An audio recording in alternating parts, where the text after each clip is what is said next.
Hi friends, I'm Felicia. Welcome here. Alright, so this is my December wrap up. This is my first video of 2022. I hope that you're having a good year so far. We started the year off with COVID, so that was fun. Sorry, you were very close. That's a bit better. Anyways, so I'm healthy now. Bit of a lingering cough, but that's also not unusual for me either. With asthma and allergies, it's just a fun time. I'm going to tell you about the books that I read in December. Can I just tell you something? I finished all of the books that I was currently reading by December 31st. So I started January 1st with all new books. Very exciting. Very exciting time for me. Thank you. So I finished 9 books and we'll just get into it. So the first book that I finished in December was 4 Seasons in Rome by Anthony Doerr. And this is a memoir of his time living in Rome for a year. What did he win? He won the prestigious Rome Prize from the American Academy of Arts and Letters. The prize included a stipend and a writing studio in Rome for 1 year. So he moved to Rome from the Midwest US with his wife and their baby twin sons. This just chronicles their year and I enjoyed it. I just checked. He was from Idaho, I was thinking Illinois or Indiana, but Idaho is not Midwest. Anyways, so Rome is one of those cities that I would really like to visit yet in my lifetime. There's something about the history that I just feel like I would cry at everything if I ever went there.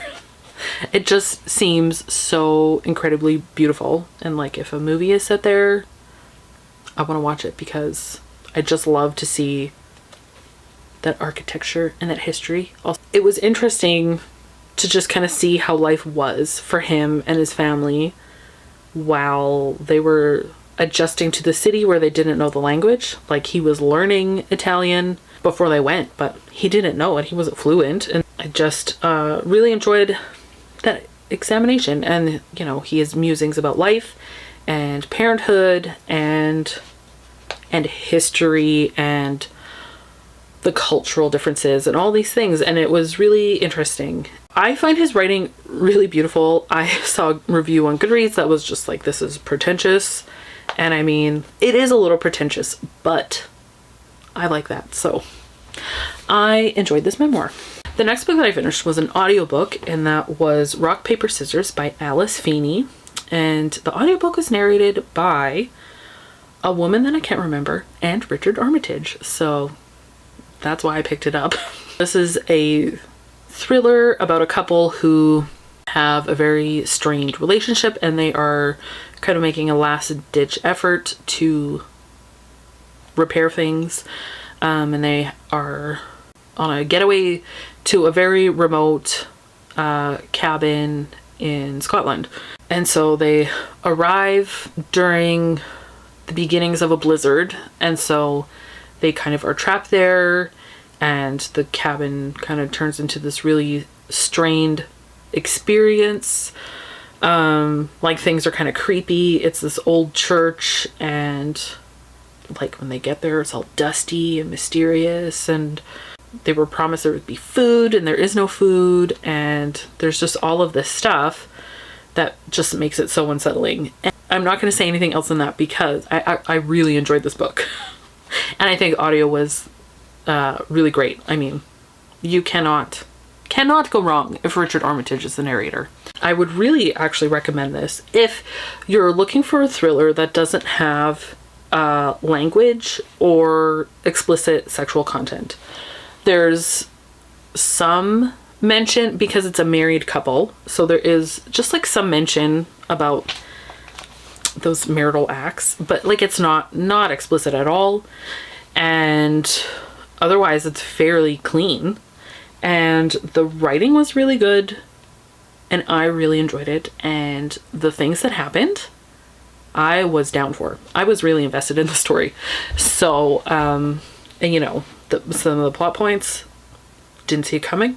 I was kind of like, well, there were things that I had guessed at and I was kind of right, but then I was wrong. So anyways, I would recommend it. It was really good. The next book that I finished was The Moonstone by Wilkie Collins, and I actually didn't read this edition at all. I had a copy on my Kindle, so I was reading it on my Kindle, and then I also found an audiobook, and then I switched to the audiobook because I wasn't getting through it very fast. I started this for Victober. Took me till December to finish. I liked it, but it was too long. I felt like I just lost interest about 3/4 of the way through, and I was like, it should be done now. Like, this is too long. But the story was interesting. I did lose track of the characters in the audiobook. I will be honest. I was like, wait, who's that? I don't know. But overall, I did like it. And I would read more Wilkie Collins. I also have The Woman in White on my Kindle, so I do plan to read that eventually. The next book that I finished was Traitor's Blade by Sebastian de Castell. My lovely friend Sam gave me this book a few years ago for my birthday.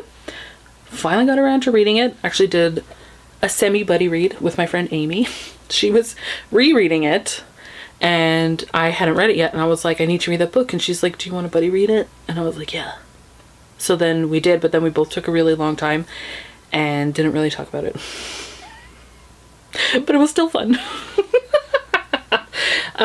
This is the first book in a fantasy quartet. This is the first book in the Greatcoats series. And so the Greatcoats are the main characters.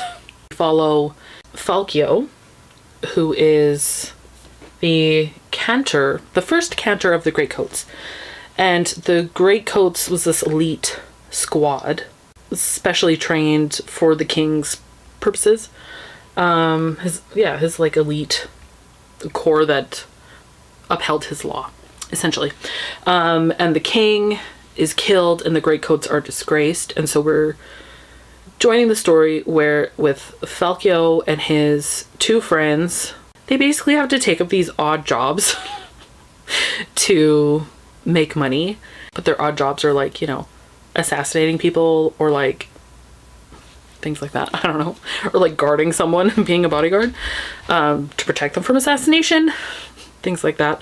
Falkio's main desire in life is to reunite the Greatcoats and bring them back to their former glory and avenge the king that they are loyal to, who was overthrown and killed. So that's kind of where we start. This book is very funny.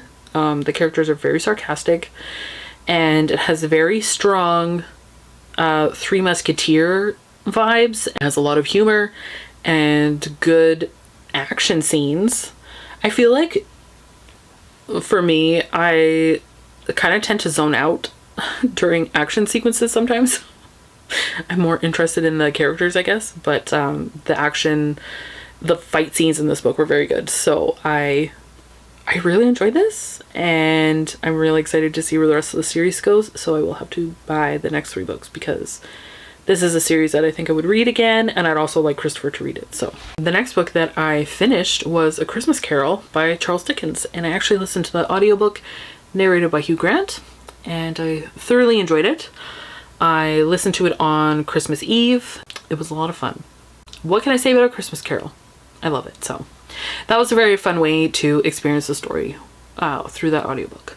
A side note, I really love, and I said this to Chris after I finished reading it, listening to it, was that I really love how Hugh Grant started his career as like this, you know, romantic lead, and now he's just totally gone into character actor, and he is just leaning into it hard and embracing it, and I find that just deeply hilarious, and I appreciate it.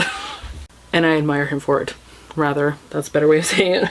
The next book that I finished was Shadow and Light by Tish Oxenreider, and this was my Advent read for the year. This book starts on the actual first day of Advent, which is not December 1st. It is the first Sunday.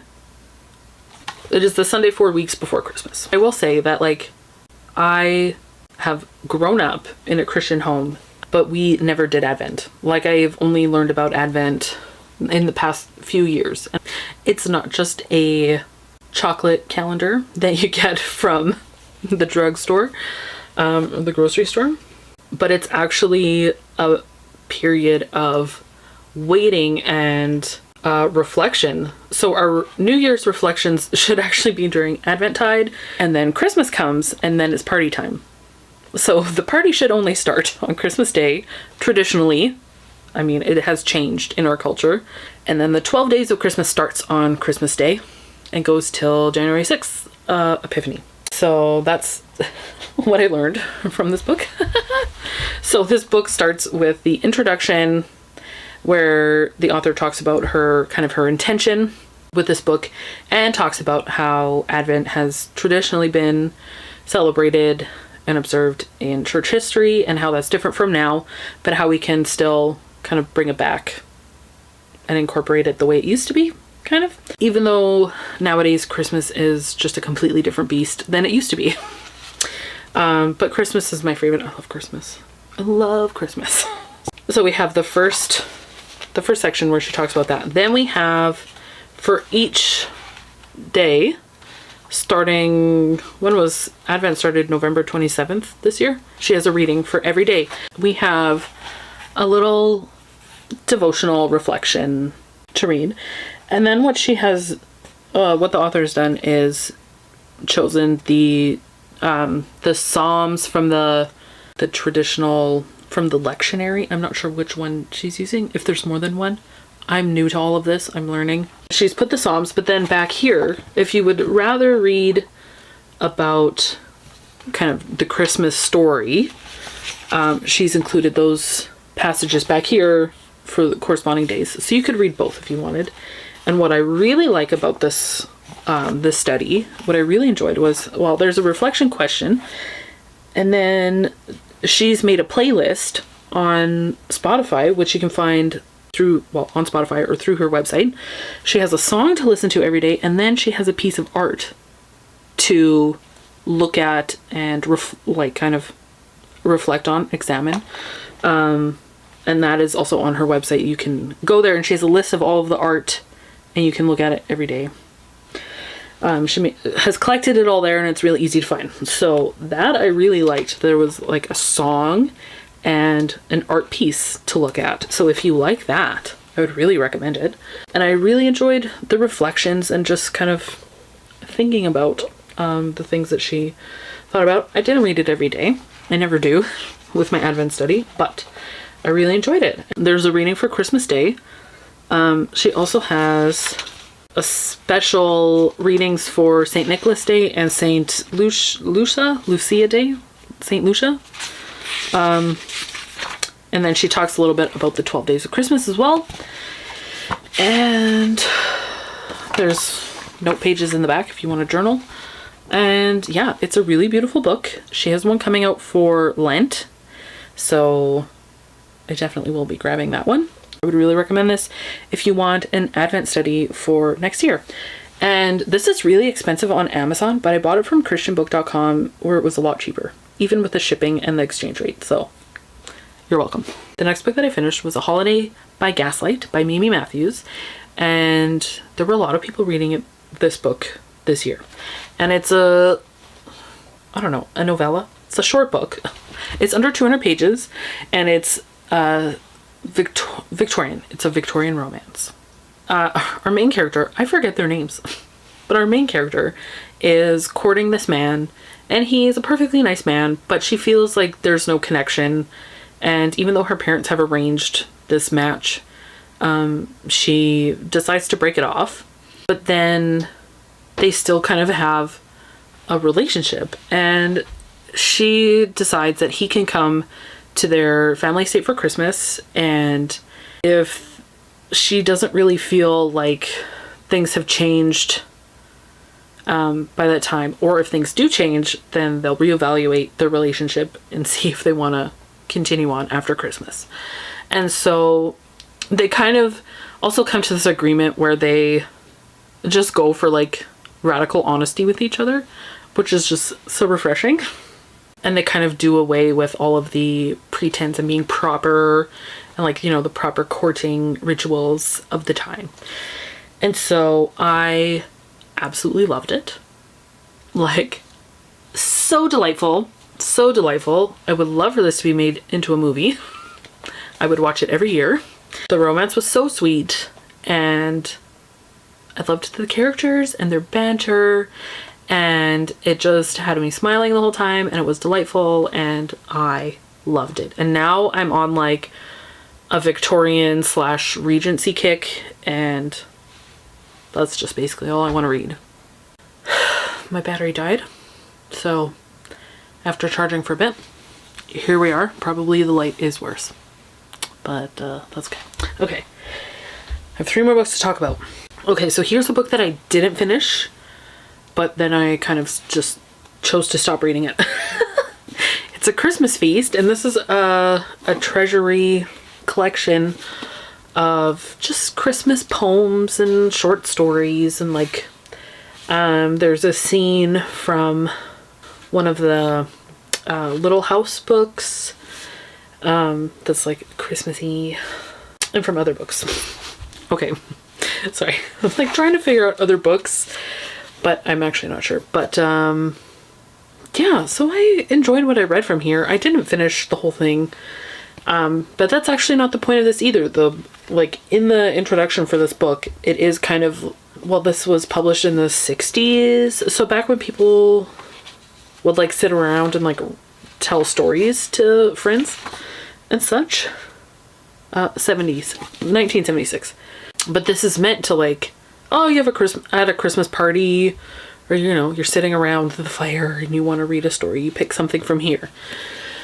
The whole of A Christmas Carol is in here actually.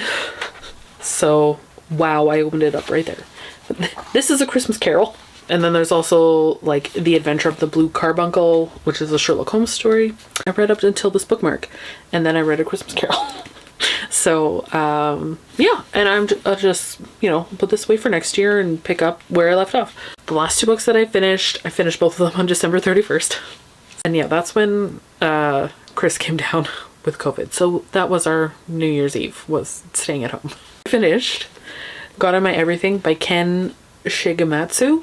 And this is a Christian nonfiction where he's talking about how he's taken inspiration from the Benedictine rule that Benedictine monks live by, and how he's kind of applied that to modern life, and how he's created kind of this structure in his own life, and how you too can create kind of a structure where you kind of have these rules to help balance your life, and yeah, just balance your life essentially. I really enjoyed it. I think there's a lot of good information in this book, and it's very practical and helpful, and I quite enjoyed it, and I would recommend it.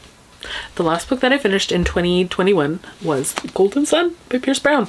I finally am continuing on with the series. It's been a few years since I read Red Rising for the first time, and then also since I reread it in order to keep going on with the books. But yeah, so this is the second book in the series, and I really enjoyed it. I loved it. So this is kind of like Hunger Games meets Roman mythology meets Ender's Game, kind of. I really like this series. I really like Pierce Brown's writing. I really like these characters, and the setting takes place in space. It's set 700 years in the future when Mars has been terraformed. And I'm not going to say too much because this is the second book. Wild ride. Things happened, and I am eagerly waiting until I finish books that are kind of like a commitment so that I can read the last book in the series. But then there's also like trilogy and then an adjacent trilogy following the same people, I think, which is just making it a saga, I guess. I'm not totally sure, but there's 5 books now with a 6th one planned. I love Red Rising, so I would really recommend it if you like sci-fi. So those are all of the books that I've read in December. If you have read any of them, let me know your thoughts, or if, you know, my wonderful explaining of things has convinced you to also read them. I'm really tired of talking now, so I'm going to stop here. Thanks for watching. I hope that you have a really good day, and until next time, so long and thanks for the fish.